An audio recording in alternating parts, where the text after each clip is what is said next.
Hello friends, welcome to my channel S K garden tips. ನಾನು Sumathi. Friends, ಇವತ್ತಿನ ನಮ್ಮ ವಿಡಿಯೋದಲ್ಲಿ ರೈನ್ ಲಿಲ್ಲಿ ಬಗ್ಗೆ ಕೆಲವೊಂದು ಟಿಪ್ಸ್ ಕೊಡ್ತೀನಿ. ತುಂಬ ಜನ ಕೇಳಿದ್ರಿ ಈ ವಿಡಿಯೋ ಬಗ್ಗೆ. ಹಾಗೆ ಈ ಗಡ್ಡೆ ಎಲ್ಲಿ ಸಿಕ್ಕುತ್ತೆ ಅಂತ ಕೂಡ ಕೇಳಿದ್ರಿ. ಇದೆಲ್ಲದರ ಡೀಟೇಲ್ಸ್ ನಾನು ಈ ವಿಡಿಯೋದಲ್ಲಿ ಕೊಡ್ತೀನಿ. ನೀವು ಸ್ಕಿಪ್ ಮಾಡಲಾರ್ದೆ ಕೊನೆ ತನಕ ನೋಡಿದರೆ ನಾನು ಹೇಳೋ ಪಾಯಿಂಟ್ಸ್ ಎಲ್ಲ ನಿಮಗೆ ಕ್ಲೀನಾಗಿ ಅರ್ಥ ಆಗುತ್ತೆ. ನನ್ನ ಚಾನಲಿನ ನೀವು ಫಸ್ಟ್ ಟೈಮ್ ನೋಡ್ತಾ ಇದ್ರೆ ಸಬ್ಸ್ಕ್ರೈಬ್ ಮಾಡ್ಕೊಳ್ಳೋದು ಮರಿಬೇಡಿ. ಹಾಗೆ 4 ಜನರಿಗೆ ಶೇರ್ ಮಾಡಿ. ನಿಮ್ಗೆ ಏನು ಅನಿಸ್ತು ಅಂತ ಕಾಮೆಂಟಲ್ಲಿ ಲೈಕ್ ಕೊಡೋದಂತೂ ಅಷ್ಟೇ ಮರಿಬೇಡಿ. ಓಕೆನಾ? ಸರಿ, ವಿಡಿಯೋ ನೋಡೋಣ. ಫ್ರೆಂಡ್ಸ್, ಈ ರೈನ್ ಲಿಲ್ಲಿ ಅನ್ನೋದು ತುಂಬ ಸಿಂಪಲ್ ಆಗಿ ಬೆಳೆಯುವಂಥ ಒಂದು ಗಿಡ. ಇದು ತುಂಬ ಕಷ್ಟಪಡಬೇಕಾಗಿಲ್ಲ. ಇದಕ್ಕೆ ಗಡ್ಡೆ ನೆಟ್ಟು ಒಂದು 15 ದಿವಸದೊಳಗೆ ಹೂವು ಬರುತ್ತೆ. ಇದಕ್ಕೆ ಯಾವ ಥರ ಮಣ್ಣು ಹಾಕಬೇಕು, ಯಾವ ವಾತಾವರಣದಲ್ಲಿ ಬೆಳೀತಿದೆ ಎಲ್ಲದ್ರ ಬಗ್ಗೆ ಡೀಟೇಲ್ಸ್ ನೋಡೋಣ. ನೋಡಿ ಫ್ರೆಂಡ್ಸ್, ಇದರಲ್ಲಿ ನಾನು ರೈನ್ ಲಿಲ್ಲಿ ತೋರಿಸ್ತಾ ಇದ್ದೀನಿ. ನನ್ನ ಹತ್ರ ಒಂದು 5-6 ಕಲರ್ ಕಲೆಕ್ಷನ್ ಇದೆ. ಇವತ್ತು ನಿಮ್ಗೆ ಈ ವಿಡಿಯೋದಲ್ಲಿ ವೈಟ್ ಕಲರ್ ಮಾತ್ರ ತೋರಿಸ್ತಾ ಇದ್ದೀನಿ. ನೆಕ್ಸ್ಟ್ ಇನ್ನೊಂದು ವಿಡಿಯೋದಲ್ಲಿ ನಿಮಗೆ ನನ್ನ ಹತ್ರ ಇರೋ ಎಲ್ಲ ಕಲರ್ಸ್ ಕೂಡ ತೋರಿಸ್ತೀನಿ. ಹಾಗೆ ಗಡ್ಡೆಗಳ ಬಗ್ಗೆ ಕೂಡ ನೀವು ಹೇಗೆ ತರಿಸ್ಕೊಳ್ಬೋದು ಅಂತ ಮಾಹಿತಿ ಕೊಡ್ತೀನಿ ಇನ್ನೊಂದು ವಿಡಿಯೋದಲ್ಲಿ. ಸರಿ, ಈಗ ಇದು ನೋಡೋಣ. ಈ ರೀಪೋರ್ಟ್ ಮಾಡೋದು ಅನ್ನೋದು ತುಂಬ ಇಂಪಾರ್ಟೆಂಟ್ ಇದಕ್ಕೆ, ಈ ರೈನ್ ಲಿಲ್ಲಿಗೆ. ನಾನು ನೋಡಿ ಇವತ್ತು ಇದರ ತೋರಿಸ್ತಾ ಇದ್ದೀನಲ್ಲ, ಈ ಪಾಟಲ್ಲಿ ನೆಟ್ಬಿಟ್ಟು ಸುಮಾರು ಒಂದು 2 ವರ್ಷ ಆಗಿತ್ತು. 2 ವರ್ಷದಿಂದ ಇದನ್ನು ರೀಪೋರ್ಟ್ ಮಾಡಲಿಲ್ಲ. ನಾನು 1-2 ಗಡ್ಡೆ ಹಾಕಿದಷ್ಟೇ ನೆನಪು. ಇವತ್ತು ನೋಡೋಣ ಆ 1-2 ಗಡ್ಡೆ ಎಷ್ಟಾಗಿದೆ, ಮಲ್ಟಿಪ್ಲೈ ಎಷ್ಟಾಗಿದೆ ಅಂತ ನಾವು ನೋಡೋಣ. ಓಕೆನಾ? ಇದರಲ್ಲಿ ನೋಡಿ, ಈ ಪಾಟಲ್ಲಿ ತುಂಬ ಬೇರೆ ಬೇರೆ ಗಿಡಗಳೆಲ್ಲ ಬೆಳೆದಿದೆ. ಹಾಗೆ ಪಾಟ್ ಕೂಡ ಒಡೆಯಕ್ಕೆ ಬಂದಿದೆ ನೋಡಿ. ಯಾಕೆ ಗೊತ್ತಾ? ಇದರ ಗಡ್ಡೆ ಹೆವಿಯಾಗಿ ಬೆಳೆದಿದೆ ಅಂತ ಅರ್ಥ. ನಾವು ಯಾವಾಗಲೂ ಈ ಗಡ್ಡೆಗಳಿಂದ ಹೂವನ್ನು ಬೆಳೆಸ್ತೀವಲ್ಲ, ಆವಾಗ ನಾವು ಪ್ರತಿ ವರ್ಷ ಅದನ್ನು ರೀಪ್ಲ್ಯಾಂಟ್ ಮಾಡ್ತಾ ಇದ್ದರೆ ನಮಗೆ ಜಾಸ್ತಿ ರಿಸಲ್ಟ್ ಸಿಕ್ಕುತ್ತೆ. ಇಲ್ಲ ಅಂದ್ರೆ ಹಾಗೆ ಬಿಟ್ವಿ ಅಂದ್ಕೊಳ್ಳಿ, ನಮಗೆ ಅಷ್ಟು ಚೆನ್ನಾಗಿ ರಿಸಲ್ಟ್ ಬರಲ್ಲ. ಅದರಲ್ಲಿ ಒಂದು ಉದಾಹರಣೆ ಹೇಳಬೇಕಂದ್ರೆ ಈ ರೈನ್ ಲಿಲ್ಲಿ ಅನ್ನೋದು ಪ್ರತಿ ವರ್ಷ ನಾವು ಈ ಮೇ ತಿಂಗಳಲ್ಲಿ ಅದನ್ನು ರೀಪಾಟ್ ಮಾಡಿದರೆ ನಮಗೆ 1-2 ಮಳೆ ಬಂದ ತಕ್ಷಣ ಅದ್ರ ತುಂಬ ಹೂವಾಗುತ್ತೆ. ಇದು ರಿಸಲ್ಟ್ ಕೂಡ ನಾನು ನಿಮಗೆ ತೋರಿಸ್ತೀನಿ, ಅಪ್ಡೇಟ್ ಕೂಡ ಕೊಡ್ತೀನಿ. ನೆಟ್ರ ಮೇಲೆ ಹೇಗೆ ಹೂವು ಬಂದಿದೆ ಅಂತ ಕೂಡ ನೀವು ನೋಡ್ಬೋದು. ಸರಿ, ಈಗ ಫಸ್ಟಾಗಿ ನಾವು ಇದಕ್ಕೆ ಯಾವ ಥರದ ಮಣ್ಣು ತೊಗೊಳ್ಬೇಕು ನೋಡೋಣ. ಫ್ರೆಂಡ್ಸ್, ಯಾವಾಗಲೇ ಆಗಲಿ ಎಲ್ಲ ಗಿಡಗಳಿಗೂ ಒಂದೇ ಥರದ ಮಣ್ಣು ಕೆಲಸಕ್ಕೆ ಬರಲ್ಲ. ತುಂಬ ಜನ ಏನು ಮಾಡ್ತಾರೆ ಅಂದರೆ ಒಂದು ಯೂನಿವರ್ಸಲ್ ಮಣ್ಣನ್ನು ಕಲಿಸ್ಬಿಡ್ತಾರೆ, ಒಂದು ಸಾಯಿಲ್ ಮಿಕ್ಸ್ಚರ್ ಮಾಡ್ಕೊಳ್ತಾರೆ. ಎಲ್ಲ ಗಿಡಗಳಿಗೂ ಅದನ್ನೇ ಹಾಕ್ತಾ ಇರ್ತಾರೆ. ಆವಾಗ ರಿಸಲ್ಟ್ ನಮಗೆ ಕಮ್ಮಿ ಬರುತ್ತೆ.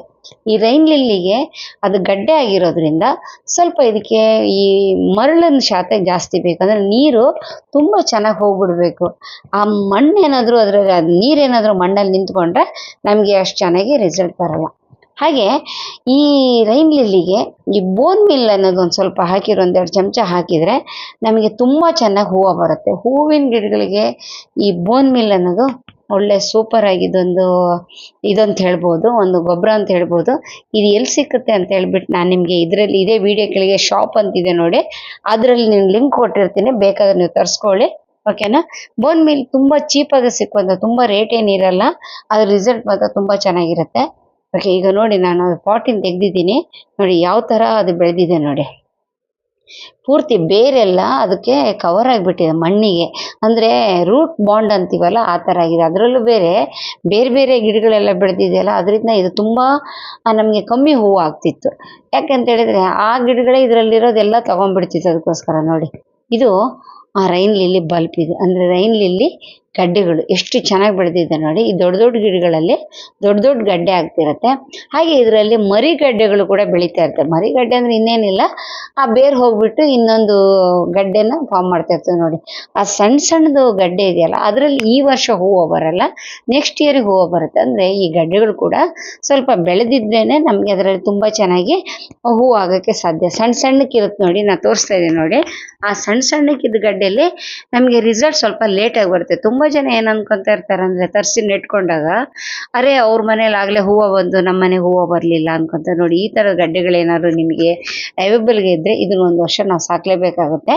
ಅದೇ ಸ್ವಲ್ಪ ದೊಡ್ಡ ಗಡ್ಡೆ ಇರುತ್ತೆ ನೋಡಿ, ಅದರಲ್ಲಾದರೆ ಕೂಡಲೇ ನಮಗೆ ಹೂವು ಬರೋಕ್ಕೆ ಸಾಧ್ಯತೆ ಇರುತ್ತೆ. ಓಕೆನಾ? ನೀವು ಗಡ್ಡೆ ತರಿಸ್ಕೊಳ್ತಾ ಸ್ವಲ್ಪ ಮೆಚ್ಯೂರ್ಡ್ ಆಗಿದ್ದ ಗಡ್ಡೆನೇ ತರಿಸ್ಕೊಳ್ಳಿ. ಇದು ಈಸಿಯಾಗಿ ನಿಮಗೆ ಎಲ್ಲಿ ಬೇಕಾದ್ರೆ ಅಲ್ಲಿ ಸಿಗುತ್ತೆ. ಮುಖ್ಯವಾಗಿ ಆನ್ಲೈನಲ್ಲಿ ಕೂಡ ಇದ್ರ ಗಡ್ಡೆ ಸಿಗ್ತಾ ಇರುತ್ತೆ.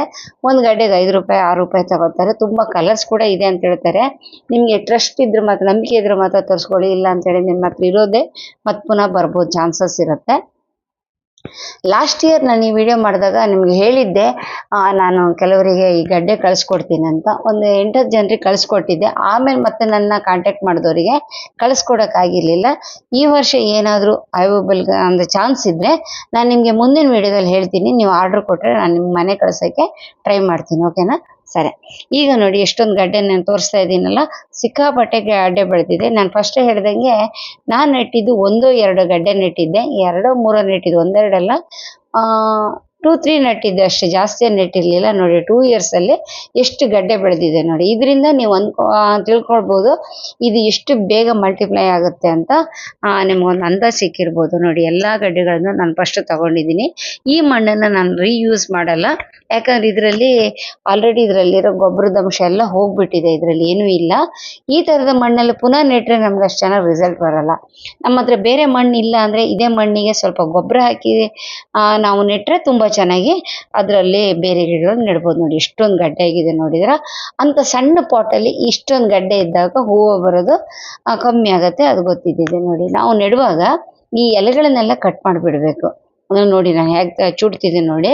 ನೀವು ಒಂದು ಕತ್ತರಿ ತಗೊಂಡು ಕಟ್ ಮಾಡಿ. ನನ್ನ ಒಂದು ಕೈಲಿ ಕ್ಯಾಮ್ರಾ ಇರೋದ್ರಿಂದ ನಾನು ಒಂದು ಕೈಲೇ ಚುಟ್ತಾ ಇದ್ದೀನಿ. ನೀವು ಮಾತ್ರ ಕಟ್ ಮಾಡಿಬಿಟ್ಟು ಎಲೆಗಳನ್ನೆಲ್ಲ, ಅಂದರೆ ನಿಮ್ಮ ಹತ್ರ ಇರೋ ಏನಾದರೂ ಇದ್ದರೆ ನೀವು ಆ ಥರ ಕಟ್ ಮಾಡಿ ನೆಡಿ. ಒಂದು ವೇಳೆ ನಿಮಗೆ ಆನ್ಲೈನಲ್ಲಿ ಅದು ಬಂದರೆ ಮಾತ್ರ ನಿಮ್ಗೆ ಓನ್ಲಿ ಗಡ್ಡೆ ಮಾತ್ರ ಬರುತ್ತೆ, ಅದರಲ್ಲಿ ಎಲೆಗಳು ಏನು ಇರಲ್ಲ. ಅರೆ ಬರಲ್ವೇನೋ ಅಂದ್ಕೊಳ್ಳೋದೇನು ಬೇಡ, ಖಂಡಿತವಾಗ್ಲೂ ಬರುತ್ತೆ. ಈ ರೈನ್ ಲಿಲ್ಲಿ ಅನ್ನೋದು ತುಂಬ ಸಿಂಪಲ್ಲಾಗಿ ತುಂಬ ಈಸಿಯಾಗಿ ಬೆಳೆಯುತ್ತೆ. ಇದು ಯಾವುದೇ ಥರದ್ದು ಪ್ರಾಬ್ಲಮ್ ಇರಲ್ಲ. ಇನ್ನೊಂದು, ಈ ಥರ ಏನಾದ್ರು ಬೇರಿದ್ದು ಸಿಕ್ಕಿದರೆ ನಿಮಗೆ ಬೇರನ್ನು ಕಟ್ ಮಾಡಿ ಕೂಡ ನೀವು ನಡ್ಬೋದು, ಬೇರೆ ಇರಲೇಬೇಕಂತೇನಿಲ್ಲ. ಓಕೆನಾ? ನಾನು ಇದರಲ್ಲಿ ಈ ಮಣ್ಣಲ್ಲಿ ಗೊಬ್ಬರ, ಮಣ್ಣು, ಮರಳು 3 ಮಿಕ್ಸ್ ಮಾಡಿ ತಗೊಂಡಿದ್ದೀನಿ. ಸ್ವಲ್ಪ ಇದಕ್ಕೆ ಮರಳು ಅನ್ನೋದು ಜಾಸ್ತಿ ಹಾಕಬೇಕು. ಗೊಬ್ಬರ ಕೂಡ ನೀವು ಜಾಸ್ತಿ ಹಾಕ್ಬೋದು, ಏನು ಪ್ರಾಬ್ಲಮ್ ಏನಿಲ್ಲ. ಗೊಬ್ಬರ ಹಾಕಿದರೆ ಗಿಡಗಳು ತುಂಬ ಚೆನ್ನಾಗೇ ಬರುತ್ತೆ. ಆದರೆ ಗೊಬ್ಬರ ಹಾಕುವಾಗ ಒಂದನ್ನು ಮಾತ್ರ ನೆನ್ಪಿಟ್ಕೊಳ್ಳಿ, ಯಾವುದೇ ಗೊಬ್ಬರ ಆದರೂ ಕೂಡ ಹಳೆ ಗೊಬ್ಬರ ಆಗಿರ್ಬೇಕು. ಅಂದರೆ ಈ ದನ ಸಗಣಿ ಗೊಬ್ಬರ ಎಲ್ಲ ತರ್ತೀವಲ್ಲ ನಾವು, ಅದೇನಾಗುತ್ತೆ ಅಂದರೆ ಒಂದು 15 ಒಂದು ತಿಂಗಳಲ್ಲೇ ಒಣಗುತ್ತೆ. ಹಾಗಂತೇಳಿ ಅದು ಯೂಸ್ ಮಾಡಿದ್ವಿ ಅಂದ್ಕೊಳ್ಳಿ, ಅದು ಹೊಸ ಗೊಬ್ಬರ ಆಗಿರುತ್ತೆ, ಅದರಿಂದ ಗಿಡಗಳಲ್ಲಿ ನಮಗೆ ಎಫೆಕ್ಟ್ ಕಾಣಿಸುತ್ತೆ. ಒಂದು 6 ತಿಂಗಳಾದರೂ ಅದು ಹಳೆ ಸಗಣಿ ಆಗಿರ್ಬೇಕು. ಓಕೆನಾ? ಸರಿ. ಮಣ್ಣಿನ ಮಿಶ್ರಣಕ್ಕೆ ನಾನು ಒಂದು 2 ಸ್ಪೂನು ಈ ಬೋನ್ ಮೀಲ್ ಹಾಕ್ತಾ ಇದ್ದೀನಿ. ನಿಮ್ಮ ಹತ್ರ ಇದ್ದರೆ ಎಪ್ಸಮ್ ಸಾಲ್ಟ್ ಕೂಡ ಹಾಕ್ಬೋದು. ಹಾಗೆ NPK ಏನಾದರೂ ಇದ್ದರೆ ಅದನ್ನು ಕೂಡ ಹಾಕ್ಬೋದು. ಆದರೆ NPK ಎಲ್ಲ ಹಾಕುವಾಗ ಚೂರು ಮಾತ್ರ ಹಾಕಿ, ಜಾಸ್ತಿ ಹಾಕೋಕ್ಕೆ ಹೋಗಬೇಡಿ. ಯಾಕಂತೇಳಿದ್ರೆ ಇದು ಮುಖ್ಯವಾಗಿ ಜಾಸ್ತಿ ನಮ್ಗೆ ಬೇಕಾಗೋದು ಎಲೆಗಳೇ ಜಾಸ್ತಿ ಬೆಳೆಯುತ್ತೆ, ಹೂವು ಸ್ವಲ್ಪ ಕಮ್ಮಿ ಇರೋದ್ರಿಂದ ನಮಗೆ ಜಾಸ್ತಿ ಪೊಟ್ಯಾಷಿಯಮ್ ಇರೋದೇನು ಬೇಕಾಗಲ್ಲ. ಮೀಡಿಯಮ್ ಈ ಗೊಬ್ಬರ ಹಾಕಿ ಸಾಕಾಗುತ್ತೆ, ಅದಕ್ಕಿಂತ ಜಾಸ್ತಿ ಏನು ಬೇಕಾಗಲ್ಲ. ಇದನ್ನು ನಾವು ಇನ್ನೊಂದು, ಈ ಪಾಟ್ ತೊಗೊಳ್ಳೋವಾಗ ಒಂದು ನೆನ್ಪಿಟ್ಕೊಳ್ಳಿ, ಇದಕ್ಕೆ ತುಂಬ ಆಳವಾಗಿದ್ದೇನು ಬೇಕಾಗಿಲ್ಲ. ಅಂದರೆ 1 ಫೀಟು 2 ಫೀಟು ಆಳವಾಗಿದ್ದೇನು ಬೇಡ, ಸ್ವಲ್ಪ ಅಗಲ ಇರಬೇಕು. ಹಾಗೆ ಸ್ವಲ್ಪ ಡೆಪ್ತ್ ಕಮ್ಮಿ ಇದ್ರೆ ಸಾಕಾಗುತ್ತೆ. ಅಂದರೆ ಜಾಸ್ತಿ ಬೇರಿದೆ ಕಾಳ ತನಕ ಹೋಗಲ್ಲ, ಅದಕ್ಕೋಸ್ಕರ ಒಂದು 3-4 ಇಂಚಸ್ ನೋಡಿ. ನಾನು ನಿಮಗೆ ಇದರಲ್ಲಿ ಈ ಸಿಮೆಂಟ್ ಎಲ್ಲ ತಗೊಂಡು ಹೋಗ್ತಾರೆ ನೋಡಿ, ಅಂಥ ಪುಟ್ಟಿಲಿ ನೆಡ್ತಾ ಇದ್ದೀನಿ. ತುಂಬ ಚೆನ್ನಾಗಿ ಬರುತ್ತೆ. ಇಷ್ಟು ಸಾಕು, ಅದಕ್ಕೆ ಜಾಸ್ತಿ ಏನು ಆಳವಾಗಿದ್ದೇನು ಬೇಕಾಗಿಲ್ಲ. ಅದ್ರ ಮಾತ್ರ ಅಗಲವಾಗಿದ್ದು ತೊಗೊಳ್ಳಿ. ಅಗಲವಾಗಿದ್ದು ತೊಗೊಂಡಷ್ಟು ನಿಮ್ಗೆ ಏನಾಗುತ್ತೆ, ಹೂವು ತುಂಬ ಚೆನ್ನಾಗಿ ಕಾಣಿಸುತ್ತೆ. ಇದ್ರ ರಿಸಲ್ಟ್ ನಿಮಗೆ ತೋರಿಸ್ತೀನಿ. ಈಗ ನಿಮಗೆ ಫಸ್ಟೇ ಹೇಳ್ದಂಗೆ ಇದ್ರ ರಿಸಲ್ಟ್ ಕೂಡ ಇದೇ ವಿಡಿಯೋದಲ್ಲಿದೆ ನೋಡಿ. ನಾನಿಲ್ಲಿ ಮೇಲೆ ನೆಡ್ತಾ ಇದ್ದೀನಿ. ನಿಮ್ಗೆ ಆಶ್ಚರ್ಯ ಆಗಿರ್ಬೋದು, ಹೇಗೆ ಈ ಗಿಡಗಳು ಇಷ್ಟು ನೆಟ್ಟರೆ ಸಾಕಾ ಅಂತ. ಖಂಡಿತವಾಗ್ಲೂ ಸಾಕಾಗಲ್ಲ, ಸ್ವಲ್ಪ ಒಳಗಡೆ ಹಾಕಬೇಕಾಗತ್ತೆ. ಅದಕ್ಕೆ ನಾನೇನು ಮಾಡಿದ್ದೀನಿ ಅಂದರೆ, ತುಂಬ ಮಣ್ಣು ಫುಲ್ ಹಾಕ್ಬಿಟ್ಟು ಅದನ್ನು ಹೊಂಡ ತೋಡಿ ನೆಡೋದಕ್ಕಿಂತ ಅದ್ರ ಮೇಲೆಲ್ಲ ಗಡ್ಡೆ ಇಟ್ಬಿಟ್ಟು ಈ ಥರ ಮಣ್ಣು ಮುಚ್ಚಿಬಿಟ್ರೆ ನಮಗೆ ಸಿಂಪಲ್ಲಾಗಿ ಅದು ಗಟ್ಟಿಯಾಗುತ್ತೆ. ಮಣ್ಣನ್ನು ನಾವು ಫಸ್ಟು ಗಡ್ಡೆ ನೆಡುವಾಗ ಮಾತ್ರ ಸ್ವಲ್ಪ ಮಣ್ಣನ್ನು ಟೈಟ್ ಮಾಡ್ಕೊಬೇಕು. ಅಂದರೆ ಸ್ವಲ್ಪ ಒತ್ತಿ ಮಣ್ಣು ಹಾಕ್ಕೊಂಬಿಟ್ಟು, ಅಂದರೆ 3-4 ಇಂಚಸ್ವರೆಗೂ ಮಣ್ಣು ಹಾಕಿ ಗಡ್ಡೆಗಳನ್ನೆಲ್ಲ ಇಟ್ಬಿಟ್ಟು ಅದ್ರ ಮೇಲೆ ಒಂದು 2 ಇಂಚಸ್ ಮಣ್ಣು ಹಾಕಬೇಕು. ಆವಾಗ ಏನಾಗುತ್ತೆ ಅಂದರೆ ಗಡ್ಡೆಗಳು ಫುಲ್ಲಾಗಿ ಸೆಟ್ಲ್ ಆಗುತ್ತೆ, ನಮಗೆ ತುಂಬ ಚೆನ್ನಾಗಿ ರಿಸಲ್ಟ್ ಬರುತ್ತೆ. ಓಕೆನಾ? ಅರ್ಥ ಆಯ್ತಲ್ಲ ನಿಮಗೆ? ನೋಡಿ ಈ ಥರ ನೆಟ್ಟಿದ್ದೀನಿ ನಾನು. ನಿಮಗೆ ಬೇಕಾದ್ರೆ ಪಾಟ್ ಇದ್ದರೆ ಪಾಟಲ್ಲಿ ಕೂಡ ನೆಡ್ಬೋದು, ನೆಡಲೇಬಾರ್ದಂತೇನಿಲ್ಲ. ನಾನು ನಿಮ್ಗೊಂದು ಸಲಹೆ ಕೊಟ್ಟಿದ್ದಷ್ಟೇ ನೋಡಿ. ಆಮೇಲೆ ನೆಟ್ರ ಮೇಲೆ ಚೆನ್ನಾಗಿ ನೀರು ಹಾಕಿಬಿಟ್ಟು ಸ್ವಲ್ಪ ಬಿಸಿಲು ಬೀಳೋ ಕಡೆ ಇಡಬೇಕು. ಹಾಗಂತೇಳಿ ಉರಿ ಬಿಸಿಲಲ್ಲಿ ಇಡಬೇಕಾಗಿಲ್ಲ. ಸ್ಟಾರ್ಟಿಂಗಲ್ಲಿ ಒಂದು ಸ್ವಲ್ಪ ನೆರಳು ಬರೋ ಕಡೆನೇ ಇಡಿ. ಆಮೇಲೆ ಚೆನ್ನಾಗಿ ಚಿಗುರು ಬಂದ್ರ ಮೇಲೆ ನೀವು ಅದನ್ನು ಸ್ವಲ್ಪ ಬಿಸಿಲು ಜಾಸ್ತಿ ಬರೋ ಕಡೆ ಶಿಫ್ಟ್ ಮಾಡ್ಬೋದು. ಒಂದು ವೇಳೆ ನೀವು ನೆಲದ ಮೇಲೆ ಇಟ್ಟರೆ ಪ್ರಾಬ್ಲಮ್ ಏನಿಲ್ಲ, ಬಿಸಿಲು ಜಾಸ್ತಿ ಆದರೂ ಕೂಡ ಈ ಗಿಡ ತಡ್ಕೊಳ್ಳುತ್ತೆ. ಇದನ್ನ ನಾವು ಗಡ್ಡೆಗಳನ್ನೆಲ್ಲ ಕಟ್ ಮಾಡಿ ಎಲೆಗಳನ್ನೆಲ್ಲ ಕಟ್ ಮಾಡಿ ಗಡ್ಡೆಗಳನ್ನ ಮಾತ್ರ ನೆಟ್ಟಿದೀವಲ್ಲ, ನಿಮಗೆ ಒಂದು 2-3 ದಿವಸದಲ್ಲೇ ಇದು ರಿಸಲ್ಟ್ ಕಾಣಿಸುತ್ತೆ. ಅಂದ್ರೆ ತುಂಬಾ ಚೆನ್ನಾಗಿ ಕೆಳಗಡೆಯಿಂದ ಈ ಎಲೆಗಳು ಬರ್ತಾ ಇರತ್ತೆ. ನಿಮ್ಮ ಅದೃಷ್ಟ ಚೆನ್ನಾಗಿದೆ, ಏನಾದ್ರೂ ಒಂದು ಮಳೆ ಬಂತು ಅನ್ಕೊಳ್ಳಿ, ಕೂಡ್ಲೆ 2ನೇ ದಿವಸನೇ ನಿಮ್ಗೆ ಅಂದ್ರೆ ನೆಟ್ಟು ಒಂದು 4-5 ದಿವಸದಲ್ಲೇ ನಿಮ್ಗೆ ಹೂವು ಬರುತ್ತೆ. ಅಂದ್ರೆ ಗಡ್ಡೆಗಳು ಮಾತ್ರ ಬೆಳೆದಿರ್ಬೇಕು. ಎಳೆ ಗಡ್ಡೆಗಳು, ಸಣ್ಣ ಸಣ್ಣ ಗಡ್ಡೆಗಳು ನೆಟ್ಟಾಗ ನಾವು ಹೂವು ಬರುತ್ತೆ ಅಂತ ಅನ್ಕೊಂಬಾರ್ದು. ನೋಡಿ ಇದ್ರಲ್ಲೆಲ್ಲ ಇದು ಬೇರೆ ಗಿಡ ತೋರಿಸ್ತಾ ಇದ್ದೀನಿ ನಿಮ್ಗೆ, ಬೇರೆ ಕಡೆ ಇರುವಂತದ್ದು. ಇನ್ನೊಂದು, ಗಡ್ಡೆಗಳನ್ನೇ ನೆಡ್ಬೇಕಂದ್ರೆ ಏನಿಲ್ಲ, ಇದ್ರಲ್ಲಿ ಬೀಜಗಳು ಕೂಡ ಫಾರ್ಮ್ ಆಗ್ತಾ ಇರುತ್ತೆ. ಬೀಜಗಳು ಸಿಕ್ಕಿದ್ರು ಕೂಡ ನೀವು ಹಾಕ್ಬೋದು, ತುಂಬಾ ಚೆನ್ನಾಗಿ ಗಿಡ ಹುಟ್ಟುತ್ತೆ. ಅದು ಮಾತ್ರ ಹೂವು ಆಗೋದು ಮಾತ್ರ 1 ಇಯರ್ ಒಳಗೆ ವೆಯ್ಟ್ ಮಾಡಬೇಕಾಗತ್ತೆ.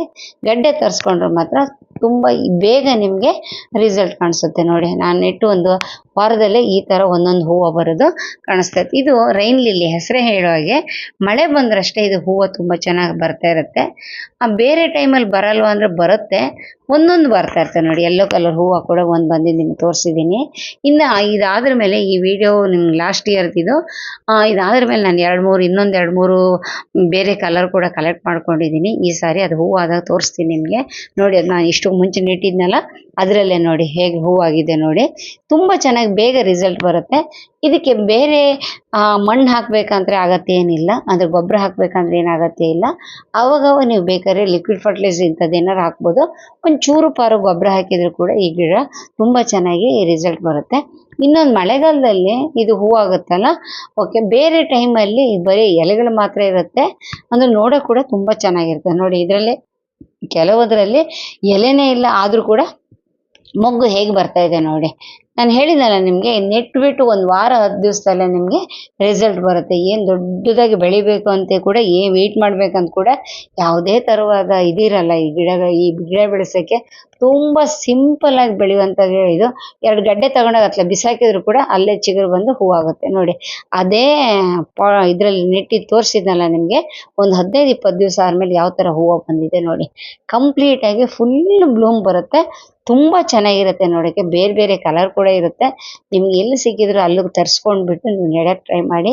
ಪ್ರತಿ ಗಾರ್ಡನಲ್ಲಿ ಒಂದಾದ್ರೂ ಇದು ಗಿಡ ಇರ್ಬೇಕಂತ ನಾನು ಹೇಳಕ್ ಇಷ್ಟಪಡ್ತೀನಿ. ಆಮೇಲೆ ನಿಮ್ಮ ಇಷ್ಟ, ಓಕೆನಾ. ಈ ವಿಡಿಯೋ ನಿಮ್ಗೆ ಇಷ್ಟ ಆಗಿದೆ ಅಂದ್ಕೊಂಡಿದ್ದೀನಿ. ಇಷ್ಟ ಆದ್ರೆ ಲೈಕ್ ಕೊಡಿ, 4 ಜನರಿಗೆ ಶೇರ್ ಮಾಡಿ. ಹಾಗೆ ಏನನ್ಸ್ತಂತ ಕಾಮೆಂಟಲ್ಲಿ ಹೇಳೋದು ಮಾತ್ರ ದಯಮಾಡಿ ಮರಿಬೇಡಿ. ನೆಕ್ಸ್ಟ್ ಒಳ್ಳೆ ವಿಡಿಯೋದಲ್ಲಿ ಬರ್ತೀನಿ. ಅಲ್ಲಿ ತನಕ ಟೇಕ್ ಕೇರ್, ಬಾಯ್ ಬಾಯ್.